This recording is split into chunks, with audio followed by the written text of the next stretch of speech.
It's always nice to get the validation from my computer that I'm alive. I realize that isn't strictly speaking what it means, but it did just tell me I'm live. Just adjusting the old microphone. And actually, we're going to make this lighting just a little bit less spicy. That's a bit better. Hey, if you're watching the video, if it looks like there's a supernova happening over what's admittedly my left shoulder, but it might look like my right shoulder because of mirror. I don't know how that stuff works. Over this shoulder, that's because we have a light display in our front window right now that I made way bigger than it needed to be. Hey, Jakey. We're doing this thing on our street. It's delightful. It's for the kids, but the adults are getting into it too, you know. It's like a neighborhood advent calendar. So every day somebody else displays the number of that day. We were number 7. That was 5 days ago. And so we have a big 7 in our front window. It's a big piece of cardboard. And then we cut out the 7, and then we did, have you ever done the stained glass, but with tissue paper and glue? We did a stained glass 7, tissue paper, stained glass 7. And then I backlit it with, I had 3 extra LED, they're like the size of fluorescent tubes, but they're standalone lights that I use in my shop. And I had 3 extras, and they are not dim. In fact, they light up the entire front area of our house. Oh, I'm choking on something trying to tell you this story. Gosh. Anyway, it's delightful. And then, you know, every day when the kids are walking to school or out and about, they look around and try and find, oh, where's today? You know, where was number 12 today? No, 13. That means it's been 6 days. Anyway, you get the point. It's very exciting. It's a very nice little community thing to do. So highly recommend if you have kids, live in a neighborhood, consider the advent calendar. But I digress. It is time to drink some beer. I don't know what this little catch is in my throat, but you know what's going to help it? Beer. Beer is going to help. What are we drinking tonight? Well, you remember if you were listening last week, I said I already knew what we were going to have. I already had it, and I have it, and I'm about to have it. I just used all 3/10 there. Crazy old English. Picked this up a little while back at Amsterdam. This is Homegrown Saison. Oh, nice focus pull there, YouTube. Perfect. What a delightful little picture. If you're not watching, if you're listening, it's a farm with a silo, and there in the background there's a windmill. Now that might seem a little out of character.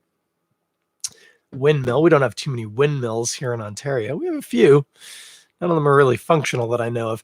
And you might first think this is because Saisons tend to be from Belgium or the Belgian speaking, no, wait, people don't speak Belgian. The Flemish, is that the word I'm looking for? Parts of France? Anyway, and parts of the Netherlands where windmills are a thing.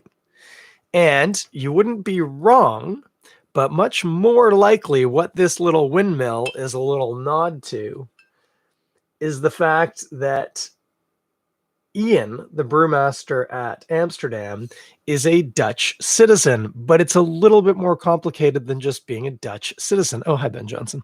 It's a little bit more complicated than that because he is a Dutch citizen, but he was not born in the Netherlands. He was not born below sea level. He was born above sea level, but only a little, and that's the hint. Ian's from Curacao, which is a Dutch, it's not even a colony, it's part of the Netherlands. It's just an island in the Caribbean. Did you know that? Because you do now. Anyway, he's Dutch. Isn't that crazy? I mean, he's Canadian now, I think. I think he's fully Canadian, but he was born in Curacao. He probably has split citizenship. So Ian is Dutch. Ben says we have tons of windmills in Ontario, Chris. I mean, are you talking like electric windmills? Because, yeah, we have tons of those. I mean, that kind of windmill. This old-timey, wooden-sided, yeah, I know, turbines, wind turbines. You're right. Ben Johnson is absolutely right, and I love it.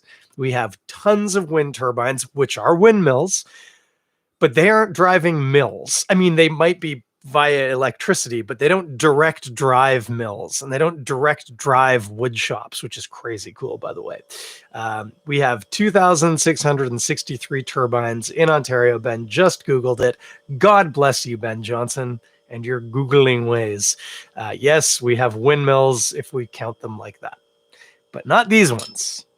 And that's what we're talking about. And why are we talking about it 5 minutes into the episode? I haven't even done this yet. Oh, wait, I need to be careful. I was going to very dramatically open this bottle, but it's a Saison. It might be very active. Yeah, we're both right, Ben. You're right. Yay, team. Go team. This might be a very active beer. Sorry, guys, I'm having a little side chatter with my buddy. If you're listening to this and not following the chat and the Instagram, this must be infuriating. I'm going to open this, but as noted, Saisons sometimes kind of explode all over yourself. So I'm going to do it with caution. I don't have anything ready to clean up. I might just have to take off my shirt. I don't know if that's a threat or a promise. Anyway, here we go. Okay, we're okay. It's developing some head, but it's okay. It's not surging. That's what we call it. It hasn't surged. Now I'm going to pour it. I'm going to demonstrate a nice pour for the kids at home watching the videos. All you good little boys and girls out there in beer land thinking, man, you know what I would get down to right now? A nice Saison. Okay. That is a good looking Saison. Straw yellow. A little haze to it, but it's clear. Like, yeah, I can actually see my Instagram screen through it. Yeah, it's a clear beer. It's just got it's not brilliantly clear. It's got a little haze to it, but you can see right through it. Nice soapy white head. Pretty active carbonation. I'm not going to lie. Can you see those bubbles in the video if you're watching the video? They're bubbling. Yeah. So what do we got? Saison. I know nothing about this. It's called Homegrown. It makes me think there's probably some Ontario ingredients in here, but I can't tell you that based on the smell. Oh, yeah. Here we go. Hang on. Okay, so that's a little surprising right out of the gate.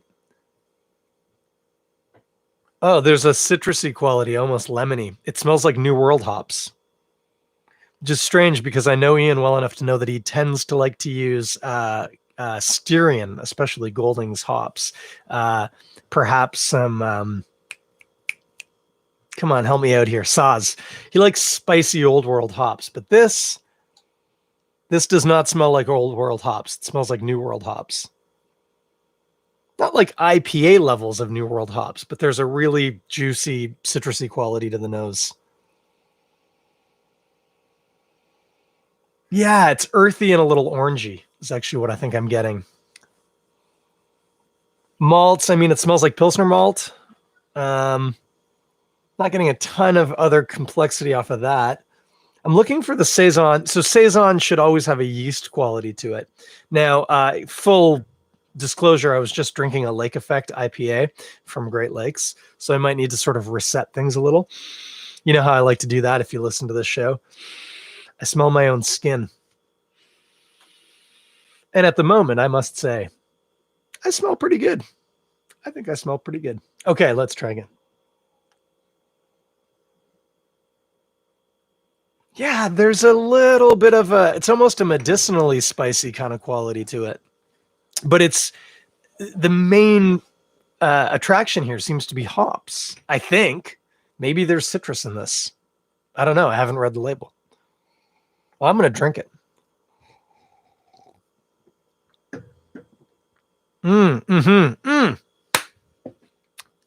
That's good. Holy moly, that's good. Oh, yeah. No.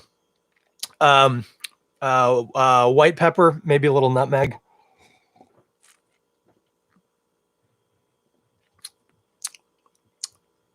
Sort of a generic spicy yeast quality. But once again, interesting.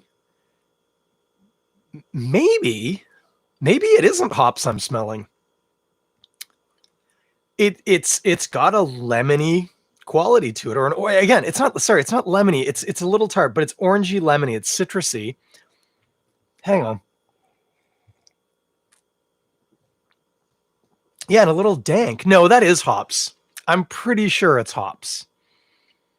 I think. Incidentally,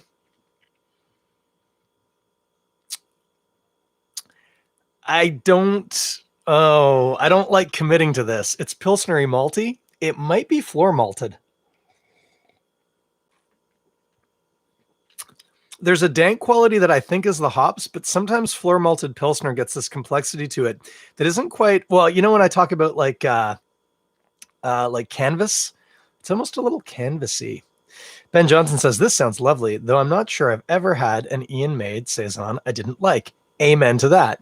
He makes, fantastic Saisons. I was going to say, I don't know if I've had an Ian made beer I didn't like, just to one up that.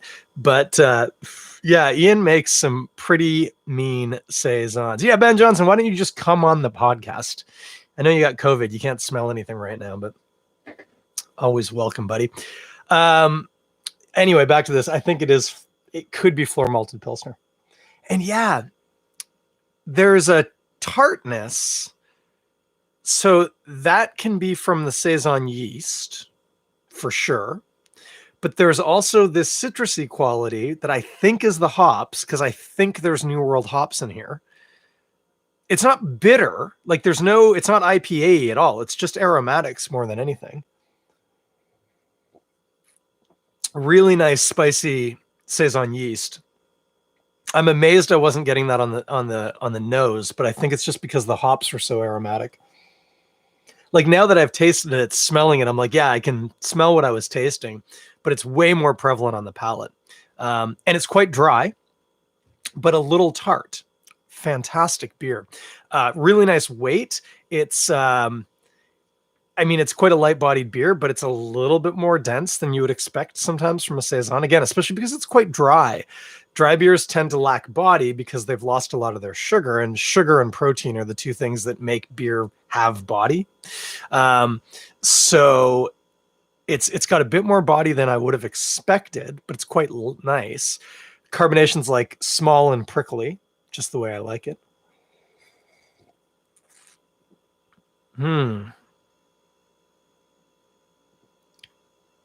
Yeah. There could be some, oh, hey, babe. Erica just joined in. Kids must be in bed. I wonder if there's some candy sugar in here.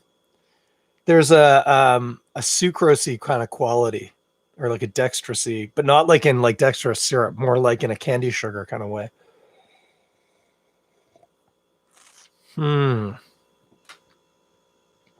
Could be.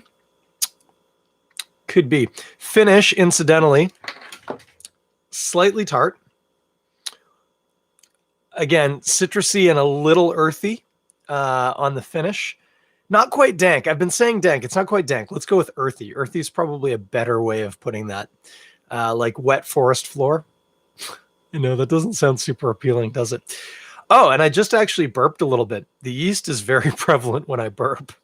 Very prevalent. Hang on.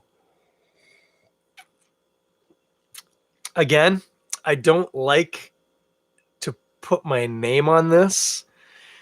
I know Amsterdam uses a lot of escarpment, and this could be New World Saison from escarpment, but I have a sneaking suspicion it's a French Saison yeast, and it might specifically be 3711. I've made in my past a lot of beers with 3711, and there is a taste to this that it tastes like 3711, which is a yeast strain. That's French Saison from Y yeast, if I'm remembering correctly. It's a very hardy yeast. You can ferment it into the 30s degrees Celsius, which is ridiculous. It's like Kvike yeast. There's a little alcohol to this too. Yeah, a little bit of a warming alcohol thing. I wonder what the percentage is on this.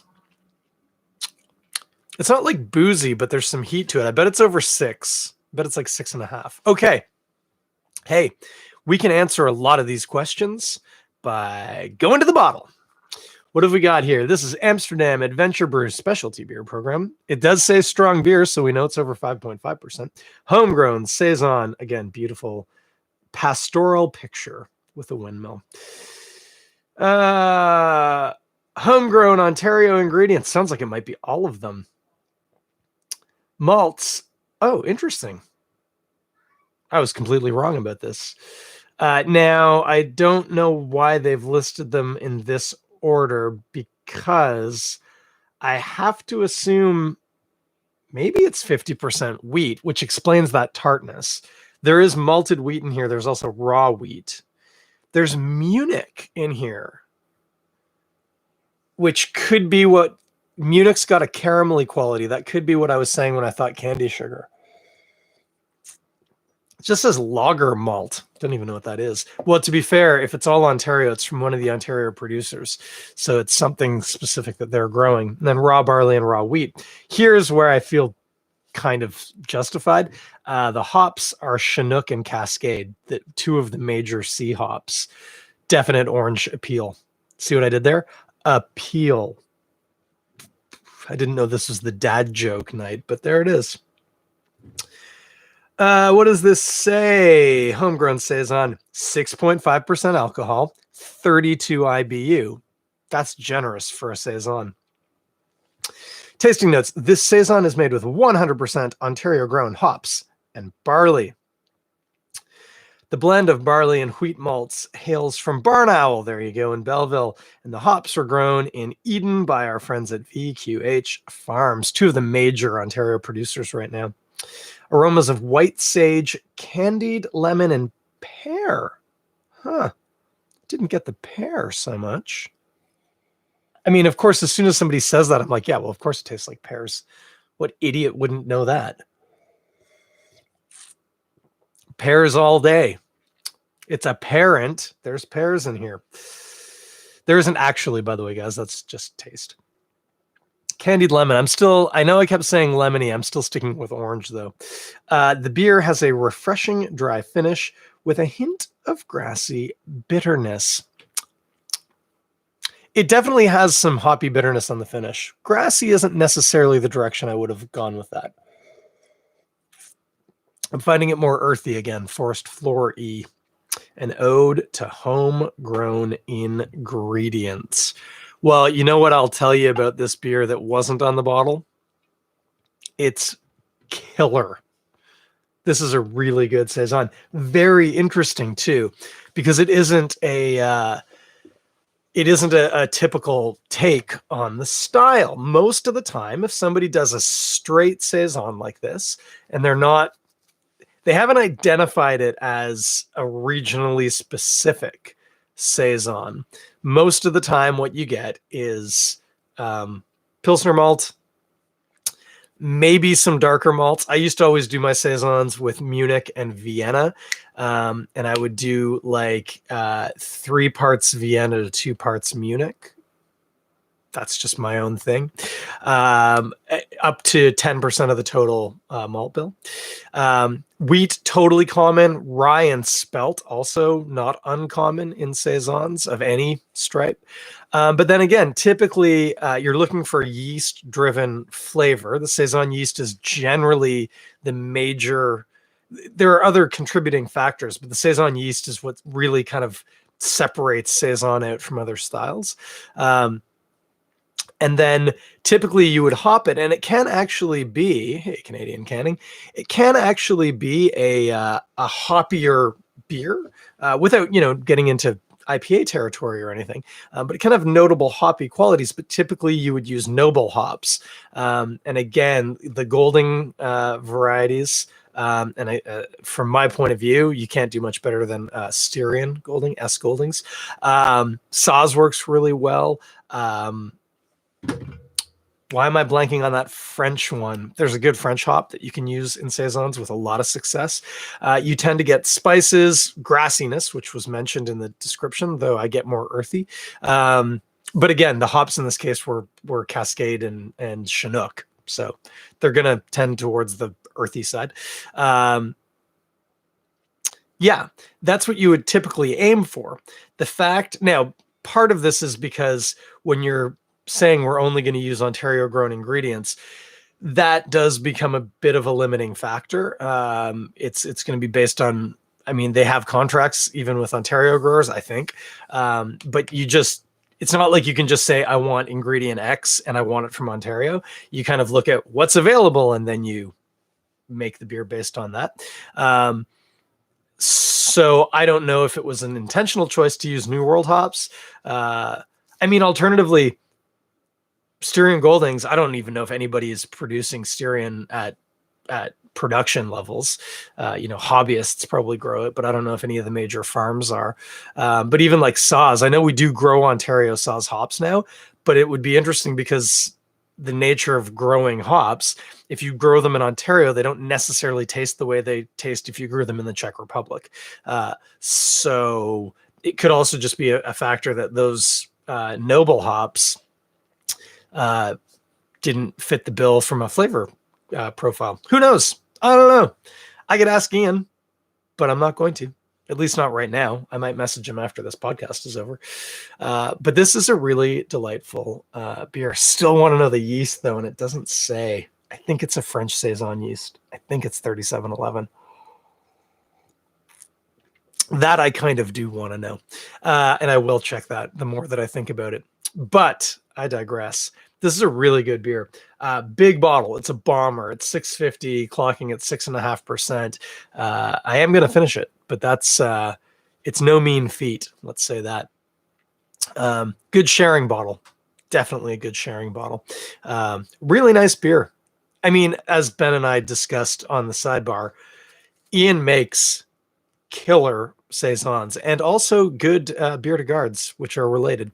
But just has a real, just intuitive take on them. Now, that said, I don't even actually know if this is Ian's beer. Of course, Amsterdam has a lot of brewers. This could be somebody else's recipe. Certainly, he oversees things, but it's very possible this was somebody else's recipe. And if it is, that person should make more Saisons. Amsterdam, Ian, whoever made this beer, tell them to do this sort of thing more, because it's real good. I'm enjoying it a lot. And yeah, love that idea of the New World hops in there. It's different. And again, the wheat in there with that hopping, it does give a sort of a tartness to it that's quite enjoyable. And again, Saisons can kick some of that themselves. So great simpatico there. I think it's just fantastic. Really good stuff. Well, what are we going to eat with it? Of course, always the question. I got to tell you, this is a beer that's going to work really well with mussels, like really well with mussels. You could add some into the cooking liquid and then have a nice generous glass with the mussels. That'd be nice. This actually would work really well. I don't know if I've ever even told you about this. Are you familiar with, I'm not going to say this right. I married into a Dutch family and I try to pretend like I can speak a bit of Dutch, but I can't. Not even a little. Patat oorlog. That's going to be my attempt at that word, that phrase. What does that mean? It means war fries. War fries. War fries are a Dutch street food you can get in the Netherlands. Nice, thick cut French fries, or chips, as they might call them in the UK, with Indonesian peanut sauce and white onions and some mayonnaise. That's the classic take on that. I'm going to tell you about my take in a second, but stepping back for a second, that with this would be magic. So Indonesian peanut sauce has quite a spice profile to it. It's typically made with a red curry paste, which has a lot of spices in it. Not least like galangal, which is like Indonesian ginger, some dried spices, peppers. It's something. Then obviously peanut tastes like peanuts. And then mayonnaise and onions. So this beer, tart and dry, obviously going to cut through all that richness, the mayonnaise, the peanut sauce, the French fries really nicely. Then it's going to complement the spicy quality of the peanut sauce And also that's Dutch food. And this isn't strictly speaking a Dutch Saison, but it does have a windmill on it. So sometimes you just have to drink with your eyes. And we're going to do that tonight. That is classic war fries, which you could have with this and have a really good night. But wait, there's more. There's this food purveyor. They might be a food truck. The only place I've encountered them, though, is at the Canadian National Exhibition in the Food Building. It is a Dutch fry place, and you can get war fries from them, patat oorlog, which, incidentally, I think you can also get at Borrel, which is the Borrel, I don't know how you say it, on the Danforth, the Dutch bar. Really cool place. You should check that place out for sure. But this French fry place introduced us to something that we adopted, tweaked a little, kind of made our own. And what we call it in this household is Dutch poutine. And if you follow me on Instagram, not the podcast, but me personally, Chris Schreier, Dutch name, by the way, I told you I married into it. You can even just scroll back and you'll find at least a few photos of Dutch poutine that I've eaten within, say, the past year. What is it? Well, it's like war fries on steroids. So we take fries, we put the peanut sauce on there. So far, so the same. Also, possibly some white onions diced up, but also definitely green onions, scallions. That goes on top. Yeah. Then the mayonnaise for sure. And by the way, ideally out of a squeeze bottle, you want like lines of mayonnaise. You don't want like a dollop of mayonnaise on top so much. I don't know how they do it in Rotterdam, but that's how I do it here. Squeeze lines of mayo on there. But then also cucumber. You need some chunked up cucumber on there. Go with me. Trust me on this one. Also sriracha, like the classic sriracha. Don't get fancy. Cheapest chips, Rooster brand sriracha up on there.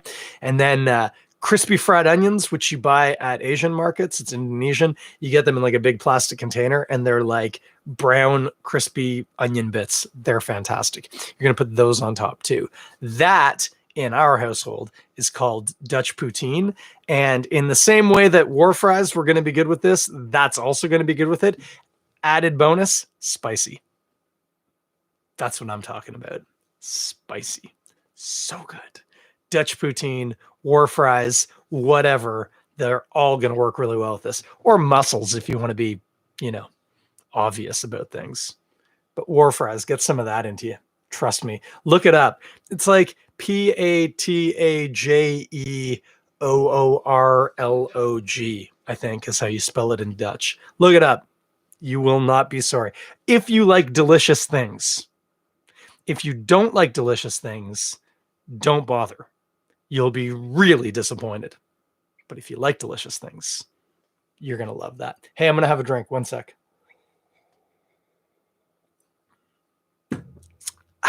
That really is something special. I can't wait, actually. I'm going to do a quick little pour here.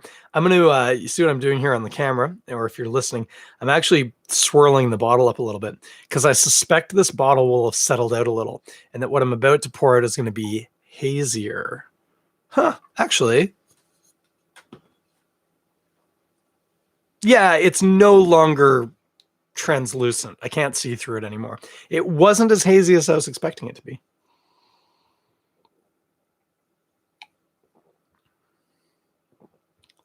Whoa.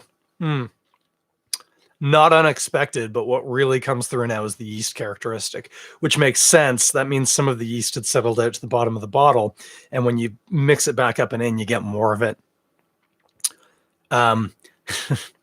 They're not fooling about sage. There's definitely sage in that yeast profile. It's funny because when I was talking about how the hops are kind of earthy, sage is very earthy. So that was, I couldn't disentangle that in my mind the way it was, but I can now for sure. Also suggestibility. So maybe a bit of both. Oh, hey, Anthony. Pardon me. I've just burped again. Very poor taste. Hey, I'm going to have a sip and then we're going to talk about something else. I'm very excited about it. What am I excited about? Well, my friends.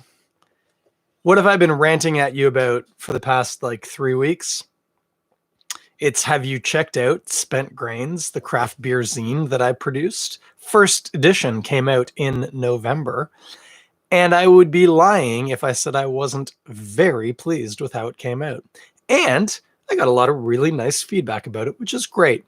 And nobody pointed out the like 7 notable typos that were in it, which I noticed and which drove me bonkers. So thanks for not pointing that out. Don't worry, I saw it. And there might have been more, and maybe I didn't see the other ones, but they're in there. There's like, I messed up the interview with Aaron. There's like 3 interactions missing. Oh, I don't know. Terrible. But anyway, we're back at it. And the December edition is coming down the pike real soon. Probably sometime this week.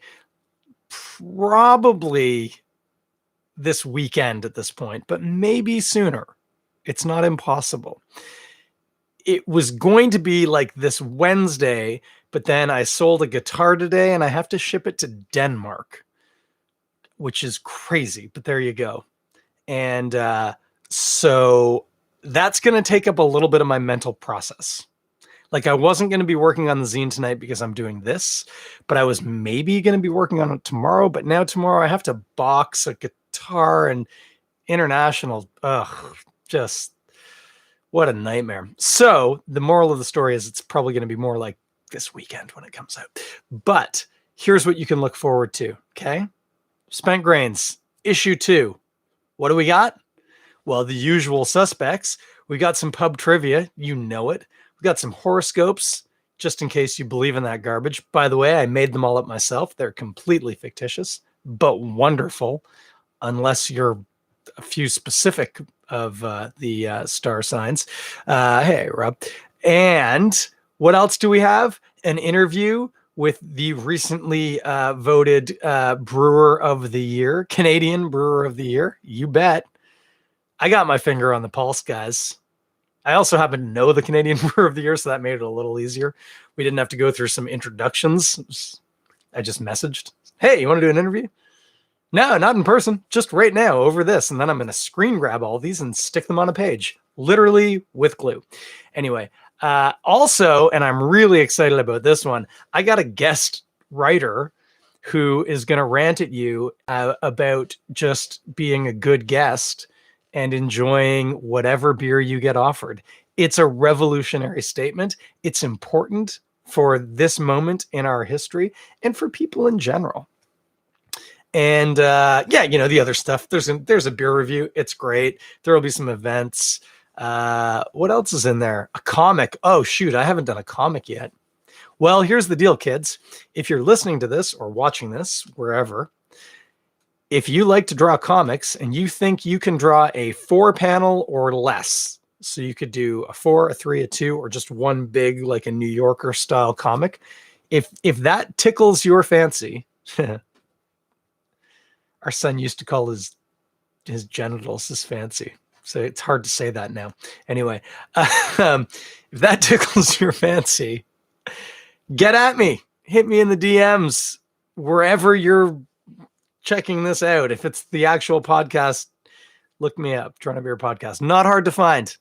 And let me know, because maybe I'll use your comic, because otherwise I have to do it, and I'm not particularly good at that. So yeah, too much information, Rob. Tell me about it. You got kid, solo. She's going to start saying crazy stuff to you. Trust me. Anyway, if you want to draw a comic for Spent Grains, if that's your shtick, your thing, I'd love to have you. Let me know. Alternatively, if you're interested in writing something, fire me a proposal, I think is what you're supposed to say when you're a mature person who deals with this sort of stuff.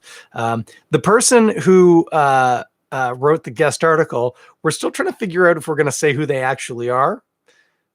But they just messaged me and said, hey, can I write an article? And I said, yeah, sounds good. And then they sent the article and I said, that's perfect.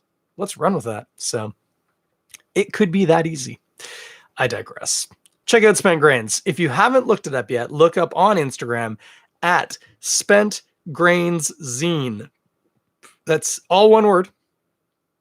SpentGrainszine. That's the tricky part for some people. Zine, Zine. Easy to find. Check the bio. There's a link to the digital version and the print version. You can take it either way. If you are the proprietor of a bar or a brewery or whatever, if you want to take those printable ones and print them out and leave them around your brewery, I would be much obliged.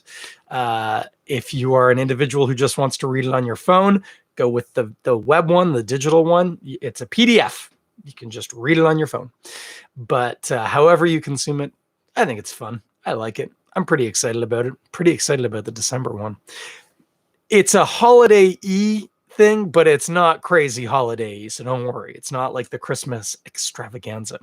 So you don't have to worry about that. It's just passingly Christmassy.